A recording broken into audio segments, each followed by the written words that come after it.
L'OTAN a expliqué pourquoi l'Alliance refuse d'aider Zelensky. Représentant permanent de l'Allemagne auprès de l'OTAN, Koenig explique que l'Alliance ne peut pas répondre totalement aux demandes d'aide de Zelensky.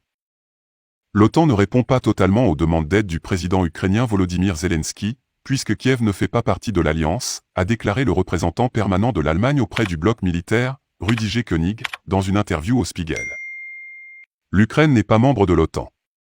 Par conséquent, il n'y a aucune obligation de légitime défense collective. Nous ne voulons pas non plus que l'OTAN prenne une part active aux hostilités, a déclaré le diplomate en réponse à la remarque selon laquelle le dirigeant ukrainien a demandé à plusieurs reprises l'aide de l'Alliance.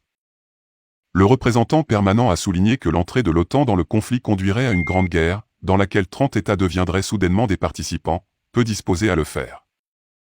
Koenig a également noté que l'assistance à Kiev de ses alliés occidentaux de l'OTAN devrait être considérée comme les actions de pays individuels, et non de l'Alliance elle-même.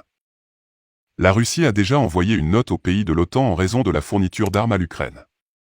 Le ministre des Affaires étrangères Sergueï Lavrov a noté que toute cargaison contenant des armes pour Kiev deviendrait une cible légitime pour les forces alliées. Le ministère des Affaires étrangères a déclaré que les pays de l'OTAN jouent avec le feu en fournissant des armes à l'Ukraine. Le porte-parole présidentiel Dmitri Peskov a noté que pomper Kiev avec des armes de l'Occident ne contribue pas au succès des négociations russo-ukrainiennes et aura un effet négatif.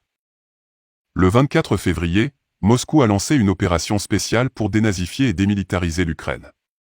Comme l'a souligné Vladimir Poutine, son objectif est de protéger les personnes qui ont été victimes d'intimidation et de génocide par le régime de Kiev pendant 8 ans.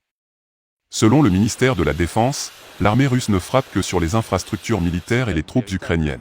Rien ne menace la population civile. L'objectif principal de l'opération dans le département s'appelait la libération du Donbass.